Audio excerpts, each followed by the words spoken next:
Hello students, આજે આપણે સ્વાધ્યાય 1.4 પર જઈ રહ્યા છીએ.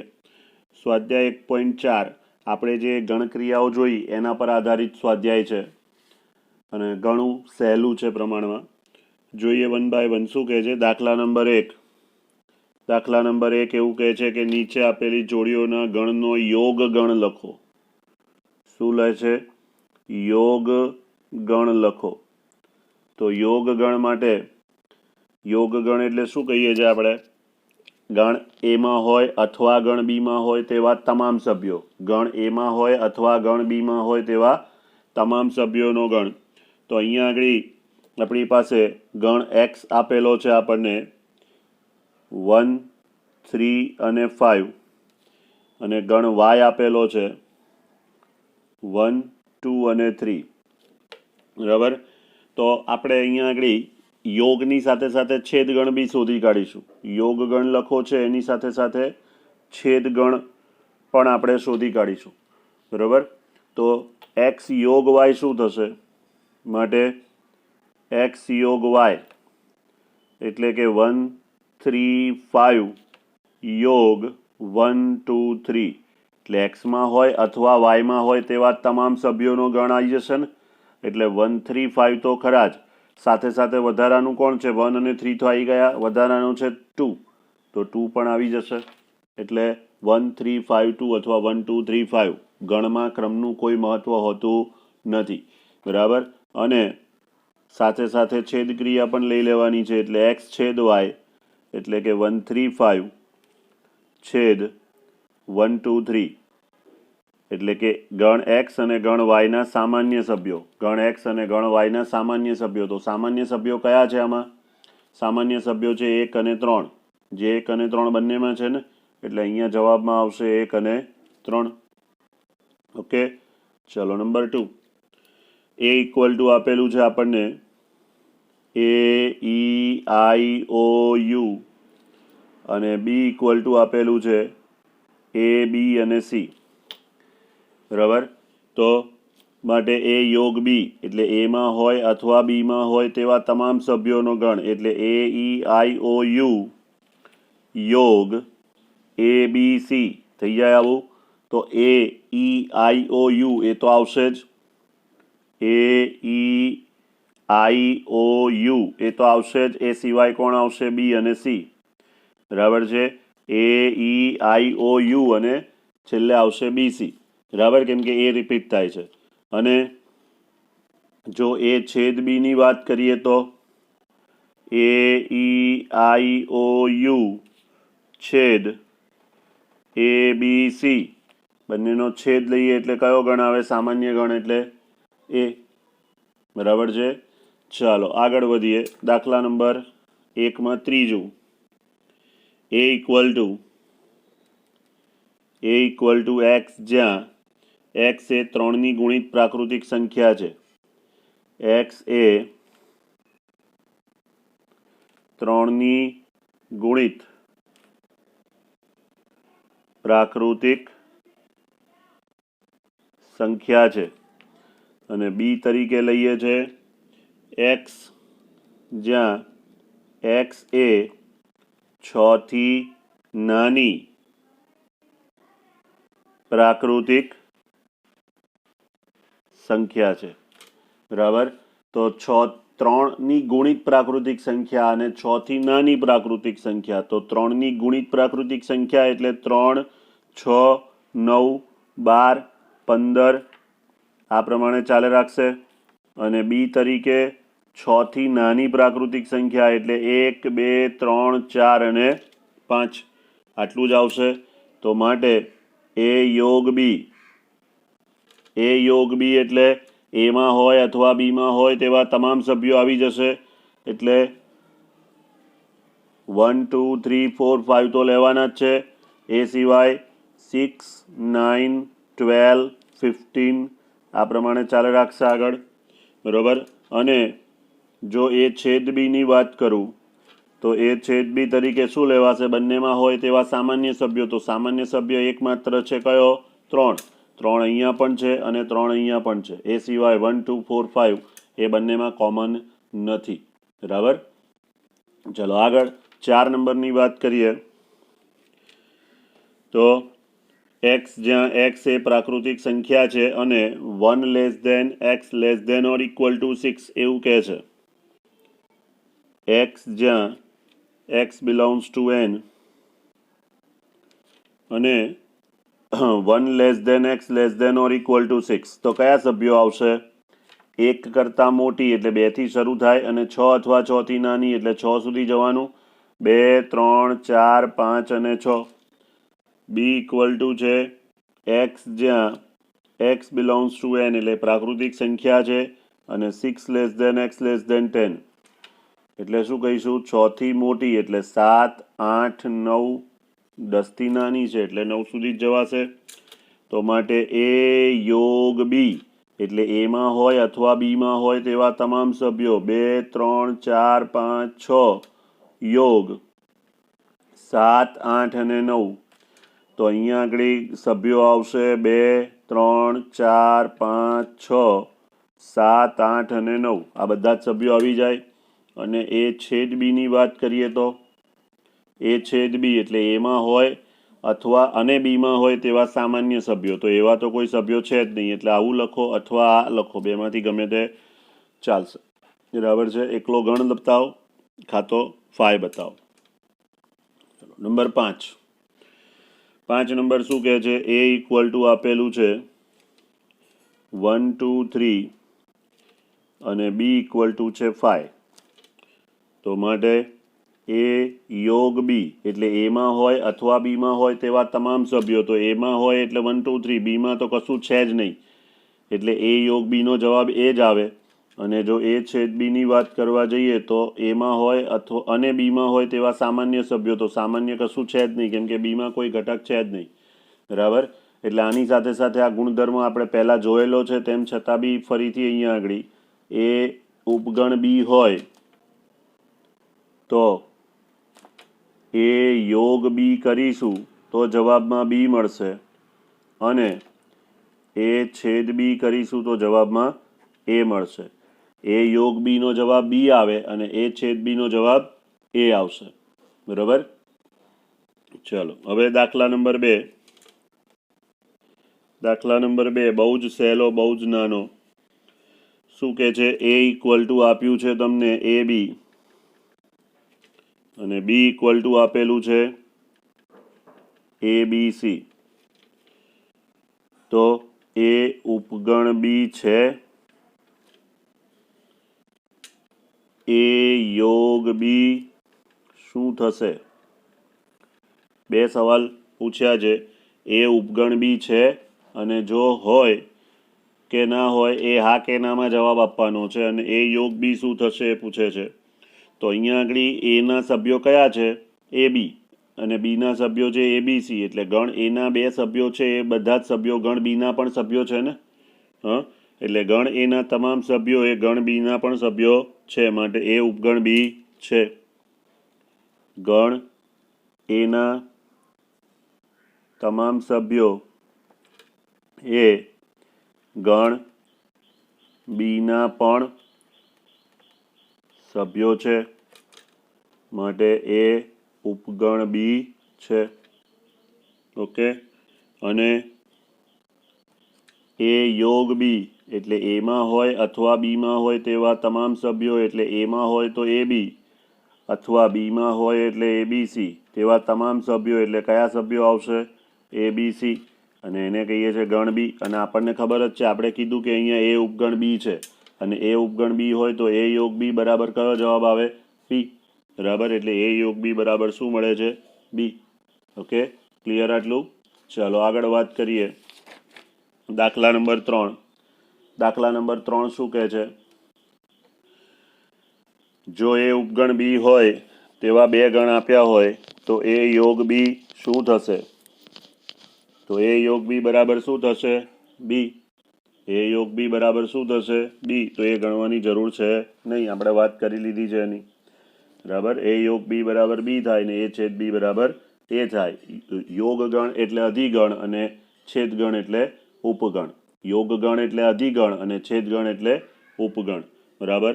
તો હવે આગળ વાત કરીએ છીએ આ જ પ્રમાણે દાખલા નંબર 4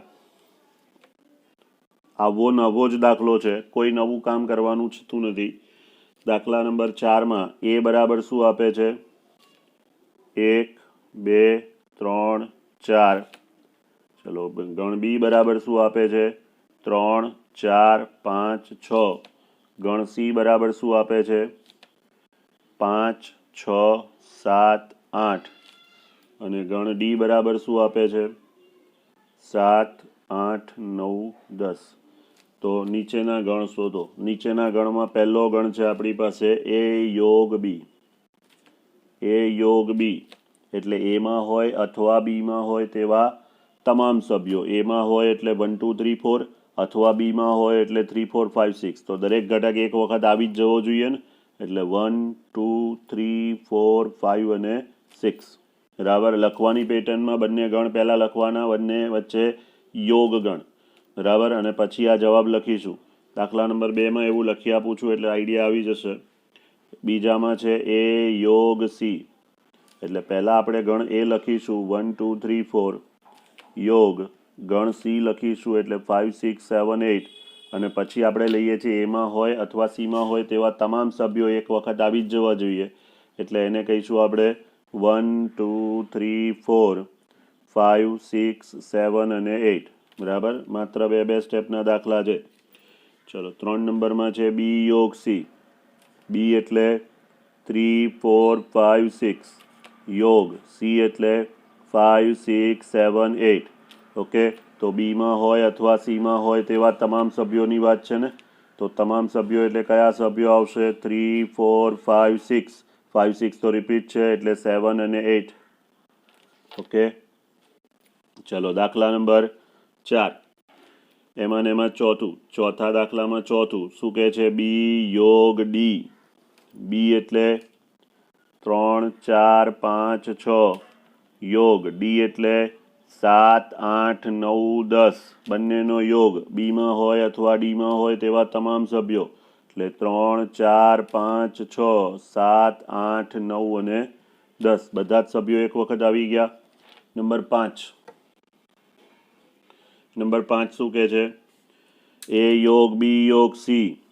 a યોગ b યોગ c। a એટલે 1 2 3 4 યોગ b એટલે 3 4 5 6 યોગ c એટલે 5 6 7 8 બરાબર। તો યોગ કરવાનો છે બધાનો, એટલે દરેક સભ્ય એક વખત હોવો જ જોઈએ। 1 2 3 4 પછી 3 4 રિપીટ થાય છે એટલે 5 6 5 6 રિપીટ થાય છે એટલે 7 8। એટલે જો અહીંયા આગળ a યોગ b યોગ c પૂછે અને આપણે a યોગ c પણ કર્યું છે આગળ, એ બંનેનો જવાબ જુઓ સરખો જ લાગે છે। એ બંનેનો જવાબ કેવો લાગે છે સરખો બરાબર। ચલો નંબર 6 b યોગ c યોગ d। તો b એટલે 3 4 5 6 યોગ c એટલે 5 6 7 8 અને યોગ ડી એટલે 7 8 9 10। તો બધા જ સભ્યો એક વખત આવી જવા જોઈએ। 3 4 5 6 5 6 રિપીટ થાય છે એટલે 7 8 7 8 રિપીટ થાય છે એટલે 9 10। ઓકે, એટલે 3 4 5 6 7 8 9 10 આ આવી ગયું બી યોગ સી યોગ ડી। ઓકે, ચલો દાખલા નંબર 5 માં કહે છે પ્રશ્ન 1 માં આપેલ જોડીઓના ગણનો છેદ ગણ શોધો। તો છેદ ગણ તો આપણે શોધી ચૂક્યા છીએ ને, એટલે દાખલા નંબર 5 ગણવાનો હવે થતો નથી। દાખલા નંબર 6 લઈએ। દાખલા નંબર 6 એમાં આ જ પ્રમાણે તમને 4 ગણ આપેલા છે અને એના માટે છેદ ક્રિયાની વાત કરી છે। તો જોઈએ 1 બાય 1। દાખલા નંબર 6 ગણ આપેલા છે a equal to 3 5 7 9 11। b equal two આપેલું છે 7 9 11 13। ગણ c આપેલો છે 11 13 15 અને ગણ ડી આપેલો છે 15 અને 17 બરાબર। તો કહે છે કે નીચેના ગણ શોધો. તો પહેલું A છેદ B. A એટલે 3, 5, 7, 9, 11 છેદ B. B એટલે 7, 9, 11 અને 13. તો છેદ એટલે સામાન્ય સભ્યો, તો A માં હોય અને B માં હોય તેવા સામાન્ય સભ્યો. તો 3 બંનેમાં નથી, 5 બંનેમાં નથી, 7 છે, 9 છે, 11 છે. બરાબર, એટલે 7, 9, 11 A માં પણ છે અને B માં પણ છે, એટલે અહીંયા જવાબમાં આવશે 7, 9 અને 11. ઓકે, ચલો નંબર 2 B છેદ C. B છેદ C. B છેદ C એટલે B એટલે 7, 9, 11, 13 છેદ C એટલે 11, 13 અને 15. તો આ 11, 13 અહીંયા પણ છે, 11, 13 અહીંયા પણ છે, તો અહીંયા જવાબમાં આવશે 11 અને 13 સામાન્ય સભ્યો. નંબર 3 A છેદ C છેદ D. A છેદ C છેદ D. તો A એટલે કયા સભ્યો? 3, 5, 7, 9, 11 છેદ C એટલે 11, 13, 15 અને D એટલે 15 અને 17. ઓકે, તો ત્રણેયમાં સામાન્ય હોય એવા સભ્યો લેવાય ને. તો પહેલા આ બેમાં સામાન્ય સભ્યો કયા છે? તો માત્ર 11. અને એ અહીંયા આગળ જોવો જોઈએ સામાન્ય સભ્યો તો માત્ર 15 છે. એટલે આ બેમાં 11 સામાન્ય છે, આ બેમાં 15 સામાન્ય છે. એટલે ત્રણેયમાં સામાન્ય હોય એવો કોઈ સભ્ય છે નહીં, એટલે અહીંયા જવાબમાં આવશે 5. ઓકે, નંબર 4 A છેદ C. A છેદ C તો ઉપર જ લઈ લીધું. A છેદ C 3, 5, 7, 9, 11 છેદ C એટલે છે 11, 13 અને 15. બંનેમાં સામાન્ય સભ્યો એક જ સભ્ય છે, કયો છે? 11. ઓકે, એ જ રીતે 5 નંબર B છેદ D. B એટલે કયો ગણ છે? 7, 9, 11, 13 છેદ D એટલે કયો ગણ છે? 15 અને 17. કશું સામાન્ય ખરું બંનેમાં? ના, અહીંયા 13 સુધી જ વાર્તા થાય છે, અહીંયા 15 થી શરૂઆત થાય છે, કશું જ સામાન્ય નથી, એટલે જવાબ શું આવશે? 5. ઓકે, ચલો ત્યાર પછી A છેદ B યોગ D. તો આમાં જ આગળ વધવું પડશે. એટલે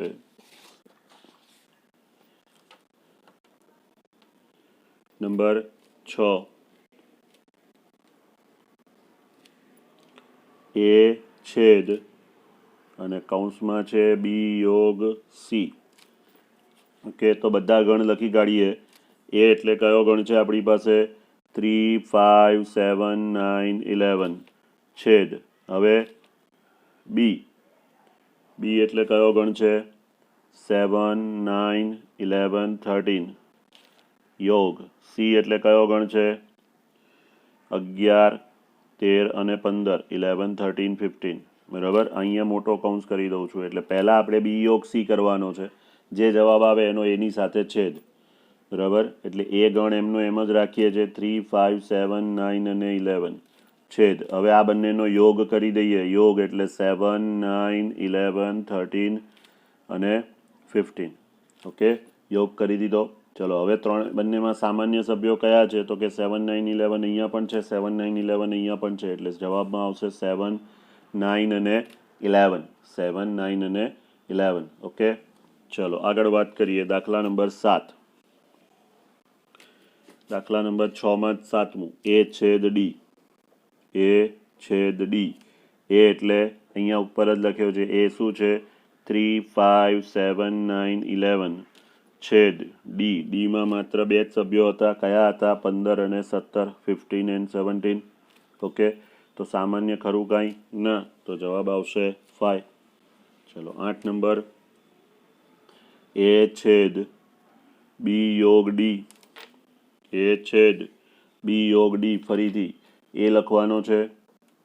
A એટલે 3, 5, 7, 9, 11 છેદ હવે B યોગ D છે, તો B એટલે 7, 9, 11, 13 અને D. D એટલે છે 15 અને 17. ઓકે, તો પહેલાં યોગ કરીશું ને, એટલે આ 3, 5, 7, 9, 11 આપણો વાલો ગણ એ એમનો એમ છે છેદ. હવે આ બંનેનો યોગ કરી દઈએ તો શું આવે? 7, 9, 11, 13, 15 અને 17. ઓકે, હવે બંનેની છેદક્રિયા. તો છેદક્રિયા એટલે સામાન્ય સભ્યો કયા છે? 7, 9 અને 11. એટલે જવાબમાં આવશે 7, 9 અને 11. ઓકે, દાખલા નંબર 9. A છેદ B છેદ B યોગ C. A છેદ B છેદ B યોગ C. ઓકે, તો પહેલા A છેદ B. A એટલે 3, 5, 7, 9, 11 છેદ B એટલે 7, 9, 11, 13. ઓકે, પછી છેદ અને હવે બીજો મોટો કૌંસ, એમાં B યોગ C. B એટલે 7, 9, 11, 13 યોગ C. C એટલે કયો ગણ આવશે? 11, 13 અને 15. ઓકે, તો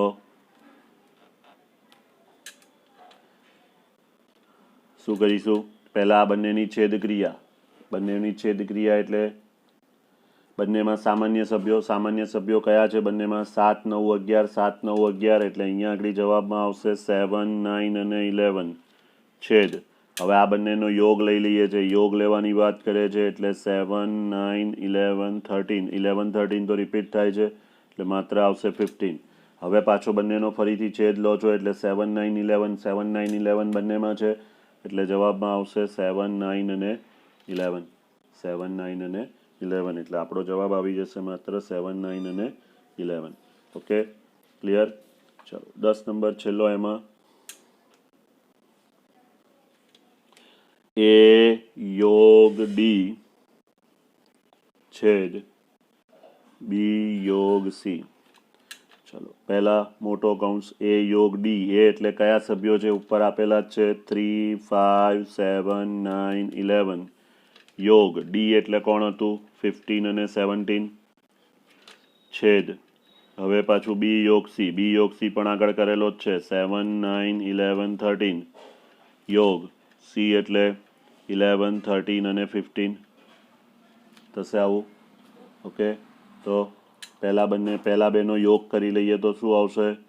3, 5, 7, 9, 11, 15 અને 17 છેદ. આ બેનો યોગ કરો તો 7, 9, 11, 13. 11, 13 તો રિપીટ થાય છે એટલે 15. હવે બંનેની છેદક્રિયા. તો બંનેમાં સામાન્ય સભ્યો એટલે 7, 15. બંનેમાં સામાન્ય સભ્યો આટલા છે તો જવાબમાં આવશે 7, 9, 11 અને 15. ઓકે, ક્લિયર આટલું? તો દાખલા નંબર 7 પર જઈએ. દાખલા નંબર 7 શું કહે છે? કે જો ABCD આપેલા ગણ હોય તો નીચેના ગણ મેળવો. તો એમાં બી ફરીથી છેદક્રિયાની જ વાત કરે છે. તો જોઈએ 1 by 1.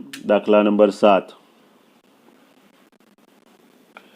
ગણ A એટલે પ્રાકૃતિક સંખ્યાઓનો ગણ છે. એટલે A બરાબર આપેલું છે 1, 2, 3, 4, 5, 6 ચાલે રાખશે. ચલો, ગણ B આપેલો છે x, જ્યાં x એ યુગ્મ પ્રાકૃતિક સંખ્યાઓનો ગણ એટલે 2, 4, 6, 8, 10. ઓકે, પછી ગણ C. તો C આપેલો છે x એ અયુગ્મ પ્રાકૃતિક સંખ્યાઓનો ગણ એટલે 1, 3, 5, 7, 9, 11 ચાલે રાખશે આ પ્રમાણે. અને D કે છે કે x જ્યાં x એ અવિભાજ્ય સંખ્યા છે. અવિભાજ્ય સંખ્યા છે એટલે ક્યાંથી શરૂ થાય? 2 થી 2, 3, 5, 7, 11, 13, 17 ચાલે રાખશે આ પ્રમાણે. ઓકે, તો અહીં નીચે આપેલી ક્રિયાઓ શોધવી છે. તો શરૂઆતની થોડીક ક્રિયાઓ તો અહીંયા જ આપણે સમજી લઈએ છીએ, જે સમજાય એવી છે. પહેલી છે A છેદ B. લોજિક સમજો દરેકનું. A છેદ B. તો અહીંયા આગળ બીના બધા જ સભ્યો એમાં છે. એટલે B ઉપગણ છે A નો, માટે છેદ એટલે કયો ગણ? નાનો ગણ. માટે એ છેદ બી બરાબર શું આવે? બી. જો યોગ પૂછ્યો હોત તો જવાબમાં મોટો ગણ એટલે એ લખતા. બરાબર. ત્યાર પછી શું કહે છે? એ છેદ સી.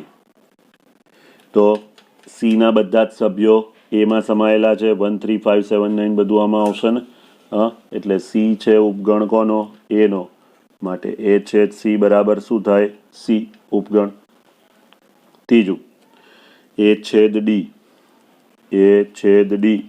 તો ડીના પણ બધા સભ્યો એમાં તો છે જ, પ્રાકૃતિક સંખ્યાઓ તો આવવાની જ, એટલે ડી ઉપગણ છે એનો. માટે એ છેદ ડી બરાબર જવાબમાં શું આવે? ડી. ઓકે. ત્યાર પછી છે બી છેદ સી. બી છેદ સી. અહીંયા ખબર પડી જાય બધાને. બી છેદ સી. તો બીના સભ્યો એટલે કયા સભ્યો છે? યુગ્મ પ્રાકૃતિક સંખ્યા 2 4 6 8 10. બરાબર. અને સીમાં છે અયુગ્મ એટલે 1 3 5 7 9. કશું બંનેમાં કશું કોમન છે નહીં, એટલે બી છેદ સી બરાબર શું આવશે? 5. પછી બી છેદ ડી. બી છેદ ડી. બી છેદ સીમાં તો ખબર પડી ગઈ 5 આવે. બી છેદ ડી એટલે બીમાં છે યુગ્મ પ્રાકૃતિક સંખ્યાઓ અને અહીંયા છે અવિભાજ્ય. તો યુગ્મ પણ હોય ને અવિભાજ્ય પણ હોય તો એવી એકમાત્ર સંખ્યા છે કઈ? 2. એટલે અહીંયા જવાબમાં આવશે એકાકી ગણ 2. એકાકી ગણ 2. બરાબર. અને છેલ્લું છે સી છેદ ડી. એટલે અયુગ્મ પ્રાકૃતિક સંખ્યાઓ અને અવિભાજ્ય પ્રાકૃતિક સંખ્યાઓ. બરાબર. તો સામાન્ય સભ્યાઓ એટલે કોની સંખ્યાઓ આવશે? કે ડીની. માત્ર 2 ને છોડી દેવાનો.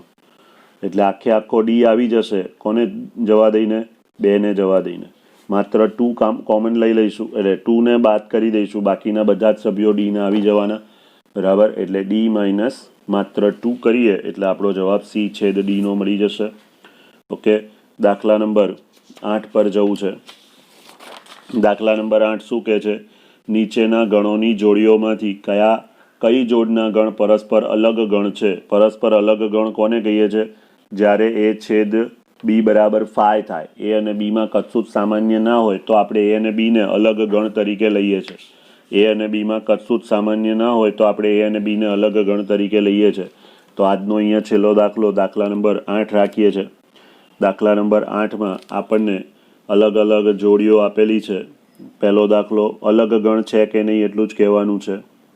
અલગ ગણ છે કે નહીં. બરાબર. તો પહેલું એ તરીકે આપે છે આપણને 1 2 3 4. ઓકે. અને બી તરીકે આપે છે એક્સ, જ્યાં એક્સ એ પ્રાકૃતિક સંખ્યા છે અને 4 અથવા 4થી મોટી, 6 અથવા 6 થી નાની. 4 અથવા 4થી મોટી, 6 અથવા 6 થી નાની એટલે 4 5 અને 6 આવશે. માટે એ છેદ બી બરાબર શું થાય? તો કે એ છેદ બી બરાબર મળે છે 4. અને 4 ને 5 કહેવાય નહીં, એકાકી ગણને ખાલી ગણ ન કહેવાય. માટે એ છેદ B is not equal to 5. માટે એ અને બી અલગ ગણ નથી. એ અને બી અલગ ગણ નથી. ઓકે.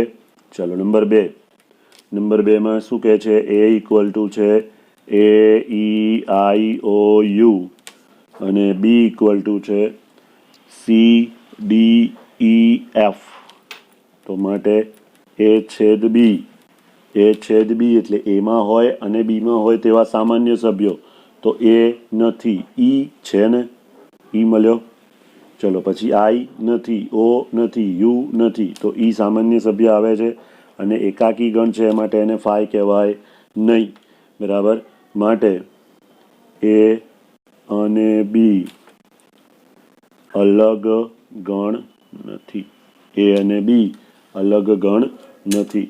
અને નંબર 3 એ ઇક્વલ ટુ છે એક્સ, જ્યાં એક્સ એ યુગ્મ પૂર્ણાંક છે અને બી ઇક્વલ ટુ છે એક્સ, જ્યાં એક્સ એ અયુગ્મ પૂર્ણાંક છે.